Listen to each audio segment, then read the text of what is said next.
Hello and welcome to Insomniac Dose. You're welcome to comment your city and the time below. I always enjoy reading them. If you find these stories interesting, please consider subscribing. Let's start tonight's story. I took the night clerk position at the Coastal House Inn on a Tuesday afternoon in late September, which should have been my first warning. Nobody hires for overnight shifts in the middle of the week unless they're desperate, and nobody gets desperate unless people keep leaving. The inn sat on a narrow strip of Gulf Coast about 40 minutes south of Clearwater, wedged between State Road 679 and a stretch of beach that never quite made it into the tourism brochures. On one side, a salt marsh inlet. On the other hand, a beach access road that dead-ended at a boat launch nobody used anymore, the kind of place that survived on charter fishermen, last-minute bookings, and people who needed to disappear for a weekend without anyone asking why. I needed the job. My rent was 3 weeks overdue, my car inspection had expired, and my credit cards were maxed out from helping my brother through rehab. The Coastal House Inn paid $12 an hour for the graveyard shift, 11 p.m. to 7 a.m., 4 nights a week. It wasn't much, but it was immediate, and the day manager, a man named Martin with tired eyes and a name tag that looked like it had survived a decade of salt air, promised me I'd mostly be alone. "It's easy work," he said, walking me through the cramped lobby that smelled like industrial lemon cleaner and something underneath it. Something damp and organic, like mildew that had learned to hide. Check people in, answer the phone, keep the coffee going, lock up at midnight, and if anyone needs anything after that, you use the night bell system. The carpet was a faded teal color, worn thin near the entrance, and it always felt slightly damp under my shoes even though I never saw water on it. The walls were painted that specific shade of beige that only exists in budget hotels and DMV waiting rooms. There were fake plants in the corners, a computer system that looked like it ran on Windows XP, and a bulletin board covered in faded hurricane evacuation routes. Martin showed me how to process credit cards, how to override the room key system, and how to use the ancient security monitor in the back office. A small windowless room that smelled like burnt coffee and old carpet glue. He explained the cash drop procedure, the pool gate lock, and the Wi-Fi password reset process. All standard stuff. I nodded along, taking notes on my phone, thinking this was going to be the easiest job I'd ever had. Then, just as he was about to leave, Martin paused near the door. He reached into a drawer behind the front desk and pulled out a small booklet. It was water-stained, the pages slightly warped, spiral-bound with a faded blue cover that read, "Coastal House Rules, Night Shift." "You'll want to read this tonight," he said, sliding it across the counter. "It's important." I flipped through it casually. Some of the rules were normal. Complete cash drop by 11:45 p.m. Ensure pool gate is locked after 10 p.m. Do not leave front desk unattended for more than 5 minutes. But then there were others. Rules that made my stomach tighten in a way I couldn't immediately explain. Do not assign anyone to room 17 if they arrive after midnight. If a guest asks about the third floor, tell them we don't have one. If you smell seawater in the lobby, check the front doors. Do not check the hallway. If you see a woman in a white sun hat on the security cameras, turn the monitor off immediately. Do not zoom in. I looked up at Martin, half smiling, waiting for the punchline. "Is this a joke?" I asked. "Like a hazing thing for new hires?" Martin didn't smile back. He adjusted his name tag, glanced at the hallway leading to the guest rooms, and then looked back at me with an expression that was hard to read. Something between pity and relief. "Just follow the rules," he said quietly. "Exactly as they're written. Don't improvise, don't test them. And if something feels wrong, trust the booklet, not your instincts." He left before I could ask him what he meant. I stood there in the empty lobby, the hum of the ancient air conditioning unit filling the silence, and read through the booklet again. There were 12 rules in total, written in different handwriting styles, as if they'd been added over time by different people. Some were typed. Some were handwritten in blue ink. One was scribbled in pencil, barely legible. Never allow wet footprints past the lobby tile. I told myself it was Florida. Every old building down here had weird superstitions. Ghost tours, Seminole burial grounds, hurricane folklore. This was probably just some quirky local color to make the job feel more interesting. Maybe even a running gag among staff to freak out the new hires. But as I sat down behind the desk and the sun dipped below the horizon, painting the lobby in long shadows, I couldn't shake the feeling that Martin hadn't been joking at all. The first guest of my shift checked in at 11:20 p.m., a middle-aged man with a fishing cooler and a sunburnt neck. He barely looked at me, paid in cash, and asked for a room on the first floor. I gave him room 8. He nodded, took his key, and disappeared down the hallway without another word. I locked the front doors at midnight, just like the booklet said. I turned off the exterior lights except for the entrance sign. I made a fresh pot of coffee that nobody would drink. And I sat there alone, listening to the building settle around me. Outside, the wind picked up, dragging palm fronds across the asphalt like fingernails on glass. The Gulf was less than 100 yards away, hidden behind a line of scrub pines and sand dunes, but I could hear it. Low, rhythmic, patient. At 12:40 a.m., I smelled it. Seawater, not the distant, briny scent of the coast. This was immediate, fresh, sharp, like someone had just opened a door to the beach and let the surf pour into the building. I looked around the lobby. No open windows, no wet floors, nothing out of place, but the smell was undeniable. Growing stronger, filling the air with salt and something else, something deeper like wet sand and old wooden pilings rotting beneath a pier. My eyes went to the booklet, still open on the desk. If you smell seawater in the lobby, check the front doors. Do not check the hallway. I stood up slowly, my pulse quickening, and walked to the front entrance. I checked the double doors. Locked, dry, sealed tight. I checked the side exit near the pool. Also locked. But the smell was getting worse. It was coming from behind me now, from the hallway that led to the guest rooms. I turned slowly and looked down the corridor. The lights were on, buzzing faintly, casting their sterile fluorescent glow on the teal carpet and beige walls. But something was wrong. The hallway looked longer than it should have been, like it stretched farther than the building's actual footprint would allow. And at the far end, where the hallway should have turned toward the stairwell, it was darker, almost like the lights there had burned out, or like the corridor bent away into some other space entirely. I took a step toward it. The lights flickered. I froze. The smell intensified, rolling toward me like an invisible wave, and for just a second, maybe less, I heard something.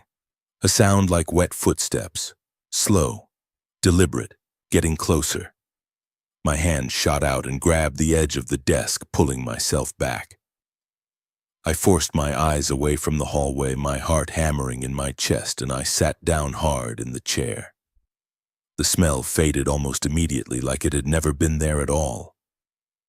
I sat there for 10 minutes, staring at the booklet, my hands trembling slightly. The rules weren't a joke.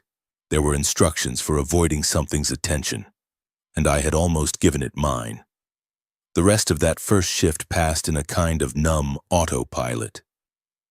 I answered the phone twice, both times guests asking about checkout times. I restocked the coffee station. I watched the security monitor cycle through its grainy feeds.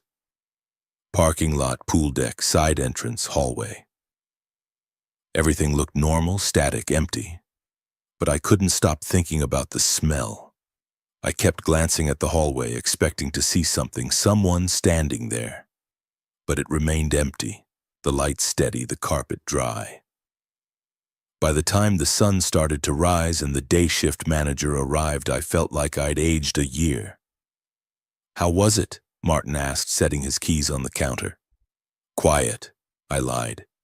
He studied me for a moment, then nodded slowly. "Good. That's good." I wanted to ask him if he'd ever smelled seawater in the lobby, if he'd ever seen the hallway look wrong. But something in his expression stopped me. He already knew, and he wasn't going to talk about it. I went home, slept poorly, and came back the next night. The second shift started the same way. Lock the doors, make coffee, sit at the desk. The building was quiet except for the hum of the air conditioning and the distant crash of waves beyond the dunes. A couple checked in around 11:30 p.m., tourists with a cooler full of beer and sand still on their flip-flops. I gave them room 12. They thanked me and disappeared down the hallway, laughing about something I didn't hear. At 12:42 a.m., the smell came back. Seawater. Immediate and strong, like someone had dragged a fishing net full of kelp into the lobby and left it to rot. This time I didn't hesitate. I stayed in my chair, kept my eyes on the desk, and waited. The smell grew stronger. I could hear my own breathing, too loud in the silence. My hands gripped the edge of the counter, and then I heard it. Footsteps. Wet. Slow. Coming from the hallway. Not the sharp click of shoes or the soft pad of bare feet. These were heavy dragging, accompanied by a faint dripping sound, like someone walking through shallow water, leaving puddles with every step. I forced myself to keep staring at the desk, in the booklet, at the wood grain, anywhere but the yacht, hallway. The footsteps stopped. The smell lingered for another 30 seconds, thick and oppressive, and then it faded all at once like someone had shut a door I couldn't see. I sat there until my shift ended, not moving, barely breathing. When Martin arrived in the morning, he looked at me and said, "You followed the rules." It wasn't a question. I nodded. "Good," he said. "Keep doing that." On my third night, I wasn't alone. A guy named Ethan showed up around midnight. He was part of the maintenance crew, mid-30s, perpetually smirking, the kind of guy who thought everything was a joke until it punched him in the face. He'd worked at the Coastal House for 2 years on and off, mostly doing repairs and covering security gaps during busy weekends. "They got you reading the spooky book," he said, leaning against the desk and grinning. "That thing's hilarious." I looked up from the booklet. "You don't follow it?" "Hell no," he said, laughing. "It's just something they made up to mess with new people. Keeps the job interesting, you know. Don't go in the hallway, don't look at the cameras. Come on, man, it's Florida. Every hotel's got weird ghost stories." I didn't argue. I wasn't sure what I believed yet. But I knew what I'd smelled, what I'd heard. Ethan pulled up a chair and opened his phone, scrolling through something. "You want to see the security room?" he asked. "It's actually kind of cool. You can see the whole property from back there." I hesitated, then nodded. I wanted to see what the cameras showed when the hallway looked wrong. We went into the back office. It was smaller than I remembered, crammed with an old desk, a mini fridge, and a wall-mounted monitor showing a grid of 6 camera feeds. Parking lot, pool, side entrance, lobby, hallway, beach access road. Ethan pointed at a sticky note attached to the bottom of the monitor. It was yellowed, the ink faded but still legible. "If you see the woman in the white sun hat, turn the monitor off. Do not zoom in." "See?" Ethan said, laughing. "That's what I'm talking about. Who writes this stuff?" I stared at the note. The handwriting matched one of the entries in the booklet. "Maybe someone who saw her," I said quietly. Ethan rolled his eyes. "Right, sure." We watched the feeds for a few minutes. Everything was still, empty, normal. And then the feed glitched. It was subtle at first, a flicker in the pool camera, a brief static burst, but when the image stabilized, someone was standing by the pool gate. A woman. She wore a white sun hat, the wide-brimmed kind people wear to block the Florida sun. She stood perfectly still, facing the camera, her arms at her sides. Ethan leaned forward. Huh. Didn't see her walk up. I felt my stomach drop. Turn it off. What? Why? Turn it off, Ethan. He ignored me. Instead, he reached for the mouse and clicked on the feed, zooming in. The image sharpened. The woman's face came into focus, and it was wrong. Not deformed, not monstrous. Just erased. Like someone had taken an eraser to a photograph and smudged out her features, leaving only a blank flesh-colored oval where her face should have been. Ethan stopped laughing. What the hell? He whispered. The woman's head tilted upward slowly, smoothly, like she was looking directly into the camera, directly at us. The monitor went black, not static, not a glitch. Just black, like someone had pressed the power button from the inside. Ethan stared at the screen, his face pale. That's not a person. I didn't respond. I was already backing out of the room, my heart pounding. The monitor stayed black for the rest of the night. At 2:47 a.m., the lobby phone rang. I looked at the caller ID display. It showed an internal extension. Room 17. I stared at it, my hand hovering over the receiver. The booklet was still open on the desk, the rule clear. Do not answer room 17 after midnight. The phone rang again, and again. Loud, shrill, insistent. Ethan stood. Behind me, his earlier bravado gone. Aren't you going to answer that? No, I said. What if someone's in trouble? Room 17 is empty, I said, my voice flat. I checked the system, nobody's assigned to it. The phone rang a fourth time, then stopped. The silence that followed was worse. Ethan left 20 minutes later, mumbling something about needing to check the boiler. He didn't come back. I sat alone at the desk, staring at the hallway, at the phone, at the dark monitor in the back room. And I realized something that made my blood run cold. The rules weren't there to protect the guests. They were there to protect me. Ethan didn't show up for the next 2 nights. When I asked Martin about him, he just shrugged and said Ethan had called in sick. But there was something in the way he said it, too casual, too practiced, that made me think Martin knew exactly why Ethan wasn't coming back. I didn't push it. I was too focused on following the rules, on keeping my head down and making it through each shift without incident. I memorized the booklet. I kept my eyes on the lobby tile boundary. I never looked at the monitor after midnight, and I sure as hell didn't answer the phone when room 17 appeared on the caller ID. But on my 6th night, Ethan came back. He walked into the lobby around 11:45 p.m., and I knew immediately that something was off. He looked thinner. His eyes were bloodshot, like he hadn't slept since I'd last seen him. He moved differently, too, slower, more cautious, like someone who'd learned to walk carefully in the dark. Hey, he said, his voice flat. You okay? I asked. He didn't answer right away. He just stood there, staring at the hallway, his jaw working like he was trying to find the right words. I saw her again, he finally said. Who? The woman, in the hat. He turned to look at me, and I saw something in his expression that made my skin crawl. Fear, yes, but also recognition, like he'd seen something he wasn't supposed to see, and now he couldn't unsee it. She was in my apartment. I felt my throat tighten. What do you mean she was in your apartment? I woke up 2 nights ago and she was standing in my bedroom doorway, just standing there, same hat, same blank face.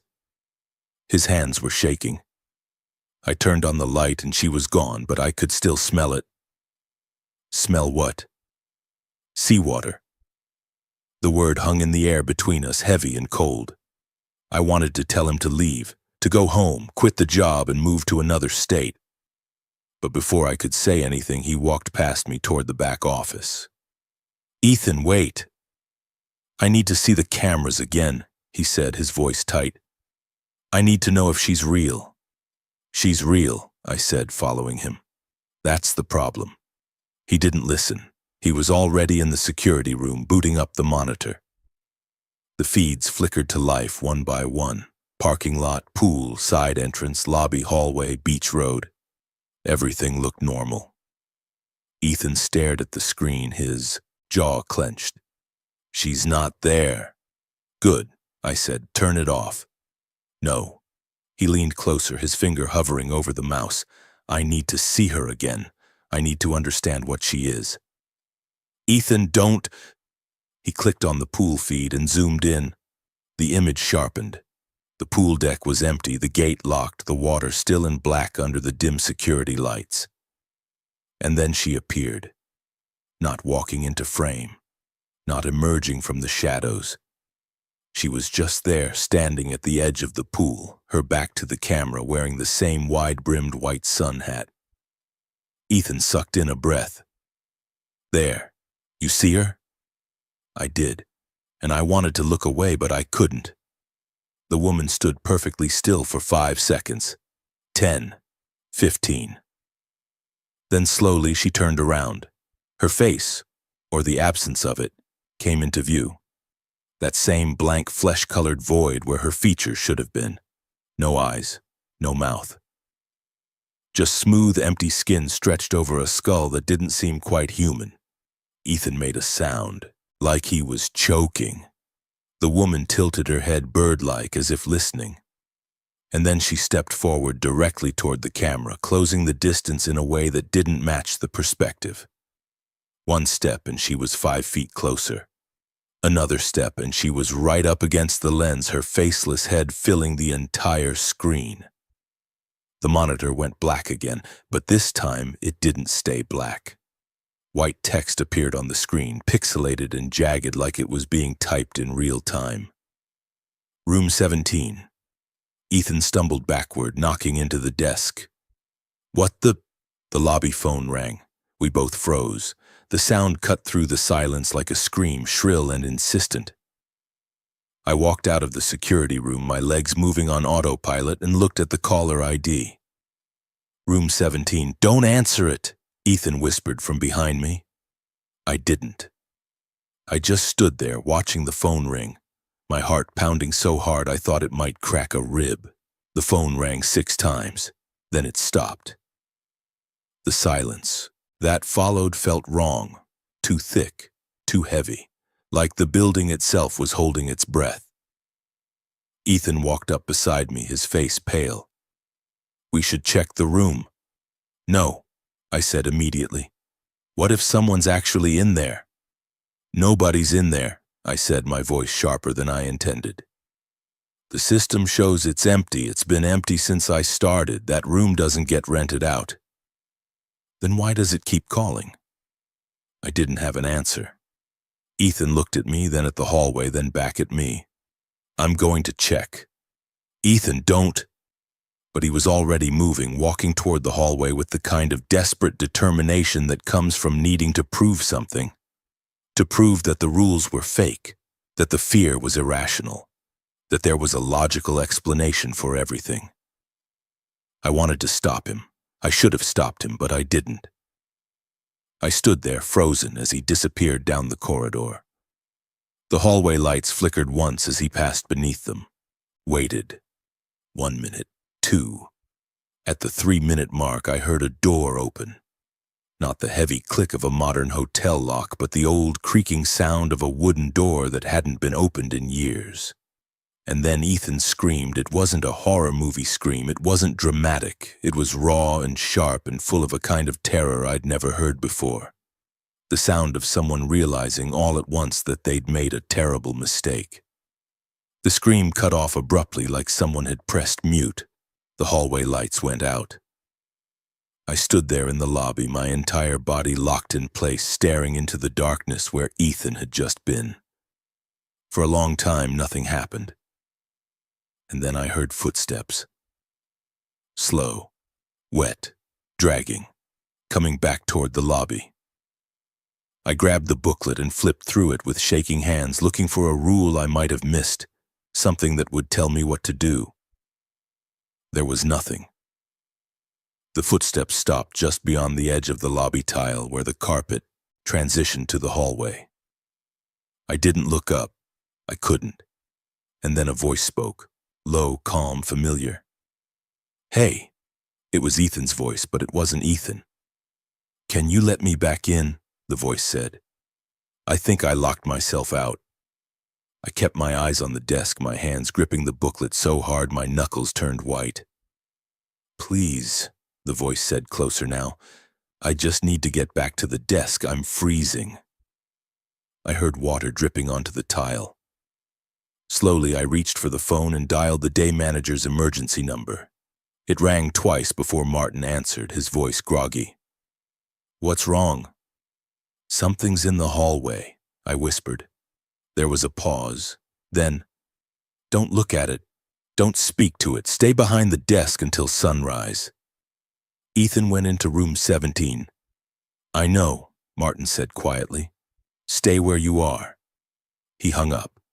I sat there alone, listening to the thing that sounded like Ethan breathing just beyond the lobby boundary. It stayed there until the sun came up. When the daylight finally poured through the front windows, I looked toward the hallway. It was empty, dry, normal.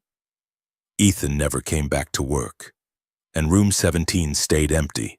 But every night after that, at exactly 2:47 a.m., the phone would ring, and the caller ID always said the same thing. Room 17. After Ethan disappeared, and I had to think of it that way, disappeared because calling it anything else would mean acknowledging something I wasn't ready to face, I started paying closer attention to the booklet, not just reading the rules but studying them, looking for patterns, trying to understand what I was actually dealing with. Most of the rules were prohibitions. Don't do this. Don't acknowledge that. Don't go here after midnight. They were written like warnings, yes, but also like containment procedures. Like someone was trying to keep something locked away and the rules were the locks. One rule in particular kept catching my eye. If a guest asks about the third floor, tell them we don't have one. The Coastal House Inn was a 4-story building. I could see that from the outside. I could count the windows. Ground floor, second floor, third floor, fourth floor. Simple geometry, but inside the elevator panel only showed buttons for floors 1, 2, and 4. Where the 3 button should have been, there was just a smooth metal plate scratched and dented like someone had tried to pry it open. The edges were rough, the metal slightly warped, as if the button had been forcibly removed and then covered over. I'd noticed it on my first day, but assumed it was just a quirk of the building's layout. Maybe the third floor was used for storage or maintenance, or had been sealed off due to water damage. Florida hotels were full of half-finished renovations and code violations papered over with fresh paint. But the more I looked at that blank space, the more wrong it felt. On my 8th night, I went looking for answers. There was an old filing cabinet behind the front desk, stuffed with incident reports, maintenance logs, and guest complaint forms dating back to the early 2000s. Most of it was mundane. Broken air conditioners, noise complaints, and refund requests. But buried in the back of the bottom drawer, I found a binder labeled Internal Use Only in faded red letters. Inside were incident reports that didn't match the tone of the others. They were short, vague, repetitive. Guest relocated due to water damage, room 32. Noise complaint, 3rd floor, resolved. Unscheduled maintenance, 3rd floor corridor, completed. Guest reported disorientation, checked out early. One report dated October 2019 had a handwritten note scribbled in the margin in blue ink. "We don't have a 3rd floor, but the building does." I read it 3 times, my pulse quickening. I flipped through more pages. Another report from 2017. The guest claims to have taken the elevator to the 3rd floor. No such floor exists. The guest checked out the same day. Refund issued. And another from 2015. Housekeeper refuses to service rooms above the second floor, reassigned. I sat there in the dim light of the lobby, the binder open on my lap, trying to make sense of it. The third floor existed. The building had it. But the hotel didn't acknowledge it, didn't assign rooms there, didn't send housekeeping, didn't put it on the elevator panel. Why?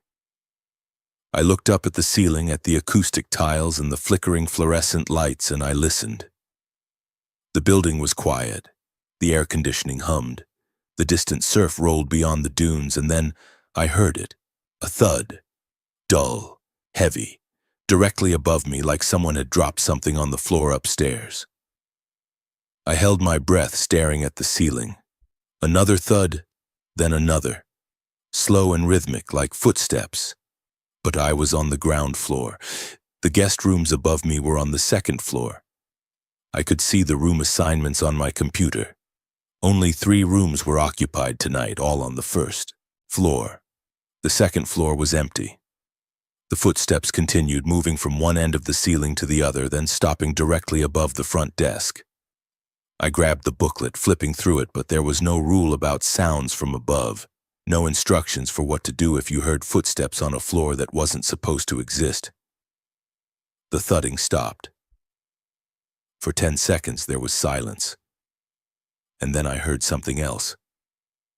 A dragging sound, like something heavy being pulled across the floor above me. Slow, deliberate, accompanied by a faint creaking as if the floorboards themselves were protesting. I stood up, my chair scraping loudly against the tile, and walked toward the elevator. I don't know why I did it. Maybe I needed to prove to myself that the third floor wasn't real, that the sounds were just old pipes or settling foundations or rats in the walls. Or maybe part of me needed to see it. I pressed the call button. The elevator dinged softly and the doors slid open. Stepped inside. The panel stared back at me. 1, 2, blank space, 4. I reached out and touched the metal plate where the 3 button should have been. It was warm, not hot, not cold. Just warm, like someone had been pressing their hand against it from the other side. I pulled my hand back. The elevator doors started to close, and just before they shut completely, the lights inside the elevator flickered. For half a second, the metal plate glowed faintly, and I saw something etched into it, scratched into the surface in thin, jagged lines. Don't ask. The doors closed. I stumbled backward, my heart hammering, and returned to the desk. I didn't hear the footsteps again that night. But when I checked the guest logs the next morning, I found something that made my stomach turn. 3 guests had checked out early. All of them had been assigned rooms on the second floor. All of them had requested to leave before sunrise, refusing to give a reason. One of them had left a note on the receipt. It was written in shaky handwriting, barely legible. I heard someone walking above my room all night. You told me there was no third floor. Martin arrived at 7 a.m., same as always, and I showed him the note. He read it, sighed, and tucked it into his pocket. Did they pay for the full night? He asked. Yes, but then it's fine. Martin, what's on the third floor? He looked at me for a long moment, his tired eyes unreadable. There is no third floor, he said quietly. And you're going to keep saying that no matter who asks. Understand?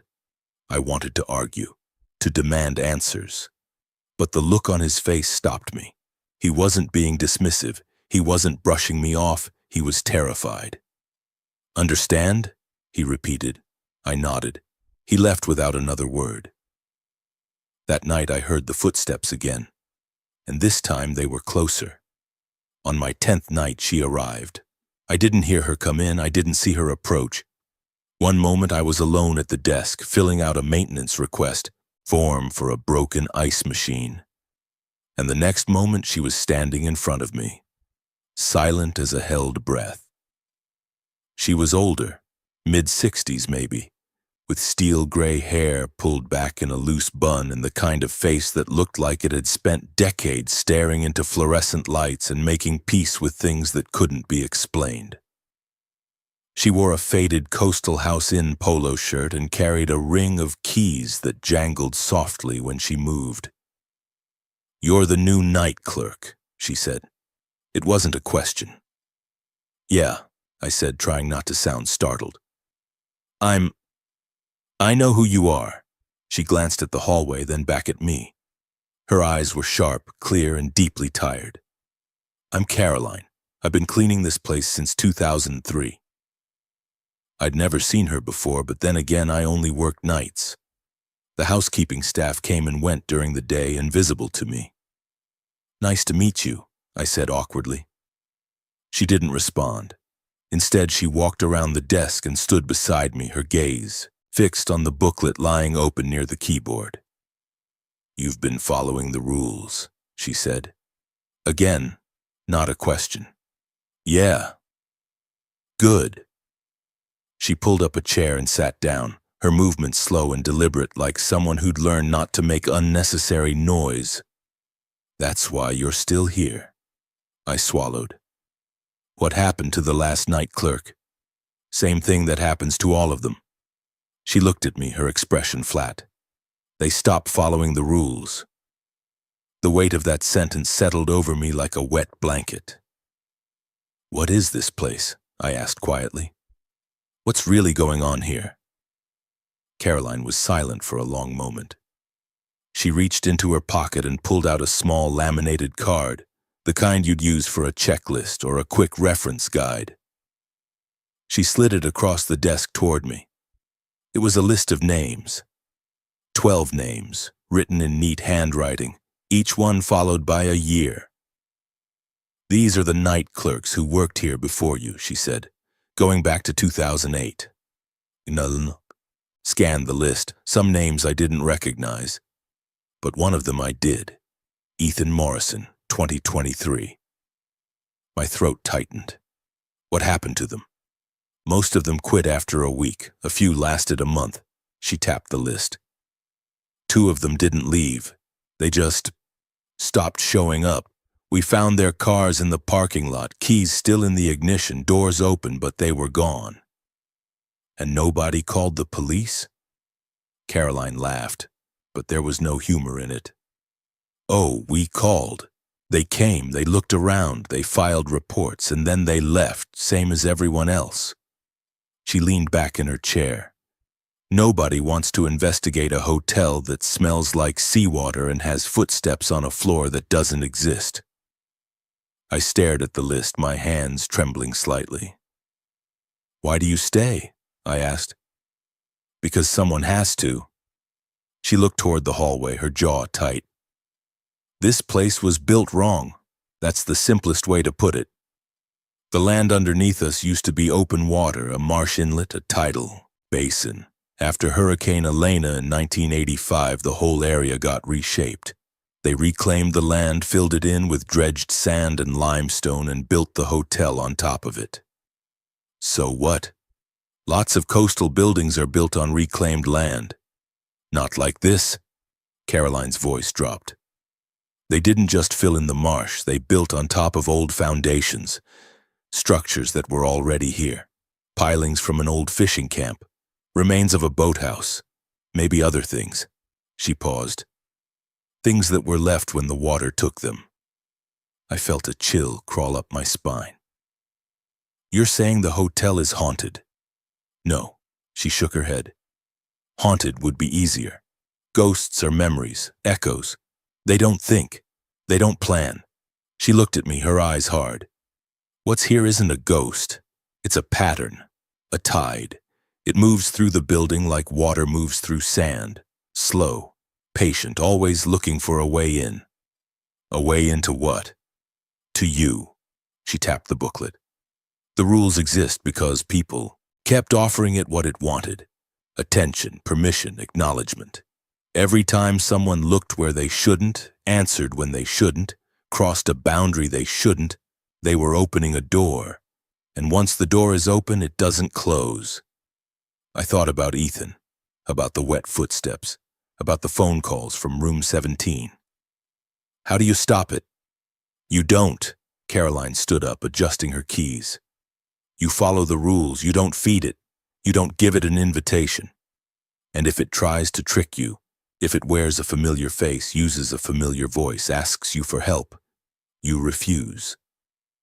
What if someone's actually in danger? Her expression softened just slightly. Then you make a choice, and you live with it or you don't. She started to walk toward the door, then stopped and turned back. There's one rule that's not in the booklet, she said, because it's the hardest one to follow. What is it? If a guest comes to the desk dripping wet but it hasn't rained, not hand them a towel. Hand them their receipt and ask them to leave. I frowned. Why? Because towels are invitations, she said quietly. Comfort is permission. The moment you offer help to something that doesn't need it, you're telling it that it's welcome, that it belongs. And once you do that, it won't leave. She walked out of the lobby without another word, disappearing into the pre-dawn darkness. I sat there, staring at the list of names, my mind racing. 12 night clerks, 12 people who'd sat in this same chair, read the same booklet, heard the same footsteps, and I was number 13. I looked at the hallway, at the flickering lights, at the faint smell of seawater that was starting to creep into the lobby again. And I wondered how long I'd last.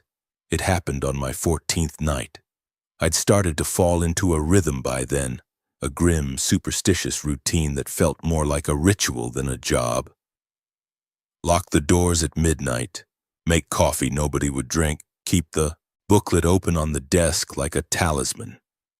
Never look at the hallway for more than 3 seconds. Never answer the phone after 2:30 a.m. Never ever acknowledge the smell of seawater. I'd convinced myself I could do this, that I could follow the rules, collect my paycheck, and get out before whatever lived in the coastal house decided I was worth its attention. But at 2:13 a.m., a man walked into the lobby and everything I thought I knew shattered. He came through the front doors, unlocked even though I was sure I'd locked them, and stood just inside the entrance, dripping wet, not damp, not rain-soaked, drenched as he'd just climbed out of the Gulf. Water streamed from his clothes, pooling on the tile, running in thin rivulets toward the carpet boundary. His hair was plastered to his skull, his bare feet left wet prints with every step, and tangled around his left ankle, clinging to his pant leg, was a thick strand of seaweed, dark green and glistening under the lobby lights. He was shaking. "Please," he said, his voice hoarse and desperate. "I need help." Every instinct I had screamed at me to help him. He looked real, he sounded real, he was terrified. But I'd read the rule a dozen times. Never allow wet footprints past the lobby tile. I stayed behind the desk, my hands gripping the edge of the counter. "Sir, are you okay?" I asked, trying to keep my voice steady. "Do you need me to call someone?" He took a step forward, his wet foot crossing from the tile onto the edge of the carpet. Water seeped into the teal fibers. "The water," he said, his eyes wide. "It came from the hallway. It was everywhere. I don't know how I got outside. Sir, I need you to stay on the tile," I said, my voice firmer now. He looked down at his feet, confused, and then back at me. "What?" "I just need a towel. I'm freezing." A towel. I thought of Caroline's words. Towels are invitations. Comfort is permission. "I can't give you a towel," I said. His expression shifted, just slightly. The fear in his eyes dimmed, replaced by something else. Something colder. "Why not?" he asked. "Hotel policy," I said, the lie tasting like rust in my mouth. "I need to process your checkout first. What room were you in?" He stared at me for a long moment, water dripping from his fingertips, pooling on the tile at his feet. "I wasn't in a room," he said quietly.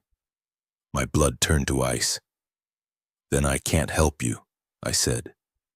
"I'm sorry, you need to leave." He didn't move. "Please," he said again, and this time his voice cracked. "I just need help. Just a towel. Just something warm, please." I wanted to believe him. I wanted to grab a towel from the supply closet, wrap it around his shoulders, make him coffee, and call 911. I wanted to be human. But I looked at his feet, at the wet prints leading from the door to where he stood, and I saw the way the water pooled, not spreading naturally, but moving. Crawling. It was searching for a path deeper into the building. "I'm sorry," I said. "I can't." His face changed. Not into a monster, not into something inhuman. It just settled, like a mask being lowered into place. The fear drained from his eyes, replaced by a calm, patient disappointment. And then he smiled. "You're good at this," he said softly. I felt my stomach drop. He tilted his head, studying me. "Better than the last one." He opened the door for me. I didn't respond. I couldn't. The man, if that's what he'd ever been, took a step backward toward the entrance. "I know your name," he said. I froze. "I know where you live. I know what you're afraid of." His smile widened, but it didn't reach his eyes. "And I know you'll make a mistake eventually. Everyone does." He turned and walked toward the door. And as he stepped outside, I heard it. A sound like surf crashing against the building's exterior walls. Low, rhythmic, impossibly close. The smell of seawater flooded the lobby, thick and choking. The lights flickered, and then just as suddenly as it had started, it stopped. The man was gone. The water on the tile evaporated in seconds, leaving only faint salt stains behind. I stood there, shaking, my heart pounding so hard I thought I might pass out. I'd followed the rule, I'd refused, but it knew my name now. And I realized with a sick, creeping certainty that the rules weren't there to protect me from it. They were there to delay the inevitable. At 3 a.m., I called Caroline. She answered on the second ring, her voice groggy but alert. "What happened?" I told her everything. The man, the water, the seaweed, the way he knew my name. She was silent for a long time. "You did the right thing," she finally said. "Then why do I feel like I'm going to die?" "Because now it knows you're not easy." Her voice was low, tired. "That makes you interesting. And that's worse. What do I do? You keep following the rules, you don't engage, you don't acknowledge, and you don't, under any circumstances, feel sorry for it." "We feel sorry for it?" "It feeds on empathy," she said, "on compassion, on the part of you that wants to help. That's how it gets in. It makes you think you're doing the right thing. And by the time you realize you're not, it's too late." I hung up and sat in the silence of the lobby, staring at the empty tile where the man had stood. I thought about Ethan, about the night clerks before me, about the way the building seemed to breathe when I wasn't paying attention. And I wondered if I'd already made a mistake, if refusing the man had been the right move, or if it had just marked me as prey that would take longer to catch. The phone rang. I looked at the caller ID. Room 17. I didn't answer. But as I sat there, listening to the phone ring over and over, I heard something else. Footsteps. Upstairs. On the floor that didn't exist. Getting closer. The phone rang 19 times before it stopped. I counted everyone. I sat there behind the desk, my hands clenched into fists, staring at the caller ID as it blinked room 17 over and over, the shrill ringing cutting through the silence like a scream. When it finally stopped, the quiet that followed was worse. I could hear my own breathing, the hum of the air conditioning, the distant crash of waves beyond the dunes, and then the phone rang again. Same extension, same impossible room. This time I didn't just let it ring. I picked up the receiver, didn't press it to my ear, just lifted it off the cradle, and immediately hung it back up. The ringing stopped. For 10 seconds the lobby was silent, and then the phone erupted, not ringing. Screaming. A high-pitched, warbling shriek that didn't sound like a phone at all. It sounded like feedback, like nails on metal, like something dying and trying to pull you down with it. I stumbled backward, knocking my chair into the wall, and the sound cut off abruptly. The silence that followed felt like a living thing pressing against my ears. I grabbed the booklet, flipping through it, with shaking hands, looking for any rule I might have missed. Anything that would tell me what to do. There was nothing. And then the elevator dinged. I turned slowly toward the sound. The elevator doors were opening. Nobody had called it. Nobody was inside. The panel above the doors flickered, cycling through the floor numbers. 1, 2, blank space where 3 should be. 4, and then it stopped. The display glowed faintly, showing a number that shouldn't exist. The doors stayed open. I could see inside the elevator now. It was empty, normal.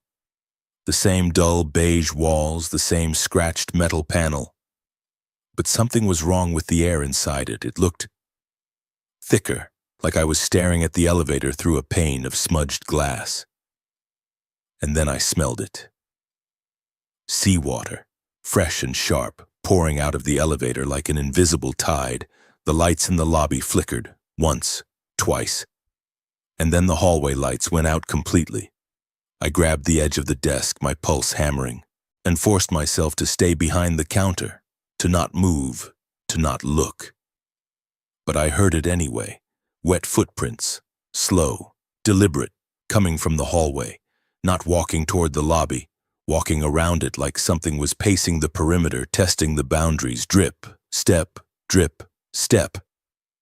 The sound moved from the hallway entrance past the vending machines toward the side exit and then back again, circling, searching. I kept my eyes locked on the desk, my hands gripping the booklet as it could protect me. The footsteps stopped, and then I heard a voice, low, calm, familiar. Just let me check in. It was my voice, not similar, not close, exactly my voice. I felt my stomach lurch. The voice came again, closer now, from somewhere just beyond the edge of the desk. Come on. You know I belong here. I didn't respond. I didn't move. Look at me. My hands were shaking so badly I thought I'd dropped the booklet. Please. The word hung in the air, soft and pleading and wrong in a way that made my skin crawl. And then the voice changed. It wasn't mine anymore, it was Ethan's. Hey, I need help. I'm stuck in the hallway. Can you open the door? My breath caught. I wanted to look. I wanted to see if it was really him, if he was really there, but I knew he wasn't. I knew it was the thing. And it knew I knew. The voice shifted again, this time to Caroline's. You're making a mistake. You need to answer the phone. Someone's in danger. I clenched my teeth, forcing myself to stay still. The voice cycled through more people. Martin, guests I'd checked in, people I'd never met, each one trying a different angle, a different tone, a different plea. And then it stopped. The silence returned, thick and oppressive. I waited. 1 minute, 2. And then the wet footprints started again, but this time they weren't circling. They were crossing the tile boundary, drip, step, drip, step. I heard the carpet squelch softly under invisible weight. The thing was inside the lobby. I couldn't move. I couldn't breathe. The footsteps moved closer, stopping just on the other side of the desk, inches from where I stood. I felt cold air brush against the back of my neck. And then, in a voice that wasn't a voice, more like the absence of sound, like words carved out of silence, it spoke. Room 17. The lights went out, not flickered, not dimmed. They died completely, plunging the lobby into absolute darkness. I couldn't see. I couldn't hear anything except my own heartbeat pounding in my ears. And then I felt it. Something cold and wet was pressing against my hand where it rested on the desk, like fingers. I yanked my hand back, stumbling away from the desk, my back hitting the wall. The darkness was total. And then, impossibly, I saw light. Not from the lobby, not from the windows, from the hallway.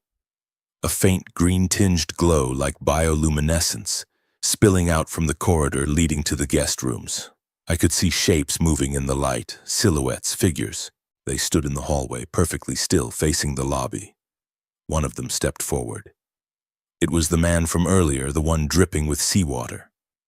Behind him I saw others, the woman in the white sun hat, a child in soaking wet clothes, an old man with seaweed tangled in his hair. They all stared at me, and then in unison they turned and walked toward the end of the hallway, toward room 17. The door to room 17 was open, and inside I could see water, an impossible, endless black ocean stretching beyond the frame of the door, defying every law of space and reason. The figures stepped inside one by one and disappeared into the water without a splash. The last one, the man, turned back to look at me. He smiled, and then he stepped through the door and it closed behind him. The green light faded, the hallway went dark, and the lobby lights flickered back on. I stood there, gasping, my entire body shaking. The phone rang one last time. I looked at the caller ID. Room 17. This time I didn't hesitate. I reached over and unplugged the phone from the wall. The ringing stopped. The building settled, and for the first time that night I felt like I could breathe. But I knew, deep down, in a place I couldn't rationalize away, that I hadn't won. I'd just survived. For now. The sun rose at 6:47 a.m., spilling orange light through the front windows of the lobby and painting the teal carpet in warm, normal colors. Outside, the Gulf sparkled as if nothing had happened. A family loaded beach gear into their SUV. A jogger passed by on the access road, headphones in, oblivious. Everything looked fine, but I could still smell the seawater. Faint, lingering, like it had soaked into the walls and couldn't be scrubbed out. I sat at the desk, staring at the unplugged phone, my hands still trembling. I'd made it through the night. I'd followed the rules, I'd refused the invitations, I'd survived. But I didn't feel like I'd won. I felt like I'd barely escaped. At 7:02 a.m., Martin walked in, coffee in hand, looking as tired and worn as always. He glanced at me, then at the unplugged phone, then back at me. "Rough night?" he asked. I laughed, a short, brittle sound. You could say that. He didn't ask for details, he never did. Instead, he set his coffee down and started his opening routine, booting up the computer, checking the cash drawer, scanning the guest log. Normal, procedural, like nothing in this building was wrong. "Martin," I said, my voice hoarse, "I need to quit." He paused, his hand hovering over the keyboard. "Okay," he said quietly. "That's it? Just okay?" He looked at me with those tired, knowing eyes. "You lasted longer than most. 2 weeks is good." "I don't understand how you do this," I said. "How do you work here knowing what's in this building?" He was quiet for a long moment. "Because someone has to," he finally said. "If we close, if we abandon the place, it spreads. We've tried before, locked it up, boarded the windows, walked away." He shook his head. 2 months later, people started reporting things in the motels down the road, wet footprints, rooms that didn't exist, phones ringing from extensions that weren't installed. He looked at me. "The rules keep it contained. As long as someone's here following them, it stays in the building." I felt sick. "So I'm not protecting myself," I said. "I'm protecting everyone else." Martin didn't answer. He didn't need to. He reached into a drawer and pulled out a new schedule, sliding it across the desk toward me. I looked at it. My name was printed at the top next to the next 4 shifts, Thursday through Sunday, 11 p.m. to 7 a.m. And beside my name, handwritten in blue ink, was a note, "Room 17 always." I stared at it, my chest tightening. "What does that mean?" "It means it knows you now," Martin said. "It's marked you as part of the routine. If you stop showing up, it'll come looking for you. That's insane. Yeah. He took a sip of his coffee. It is. I looked at the schedule, at my name, at the ink that seemed too fresh, too deliberate. What happened to Ethan? I asked quietly. Martin's expression darkened. Same thing that happens to everyone who breaks the rules. He went into room 17, he didn't come out, and now... He hesitated. Now he's part of it. Part of it? You've seen him, haven't you? Heard him? I thought about the wet footsteps, the voice that sounded like Ethan asking to be let back in. That wasn't really him, I said. No, Martin agreed, but it used to be. I stood up, my legs shaky, and walked toward the door. Where are you going? Martin asked. Home, I said. To sleep, to think, to figure out what the hell I'm going to do. He nodded. See you tonight.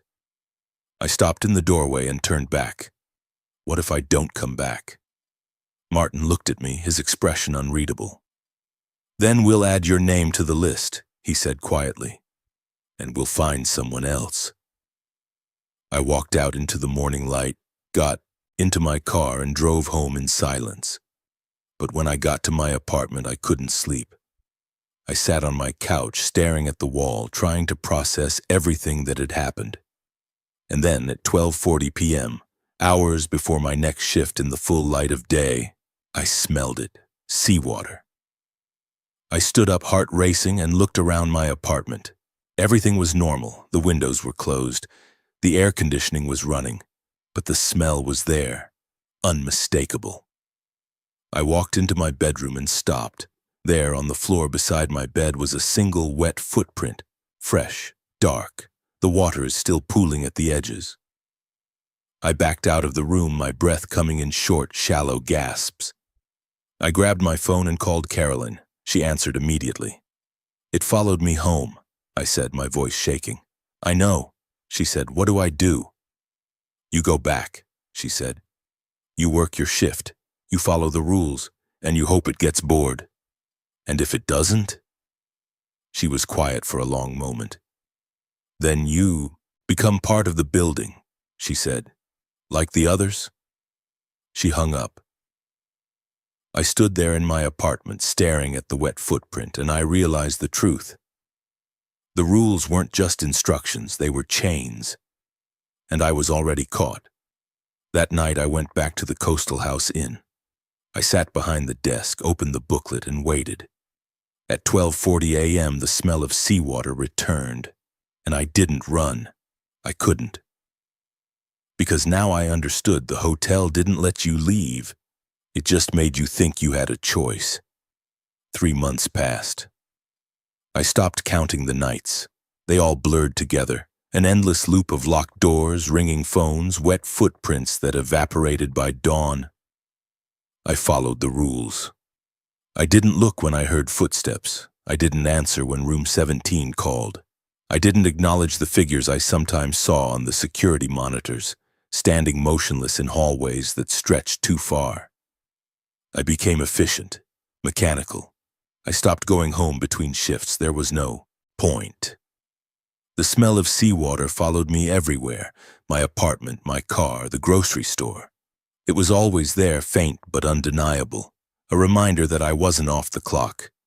Not really. Caroline checked on me once a week.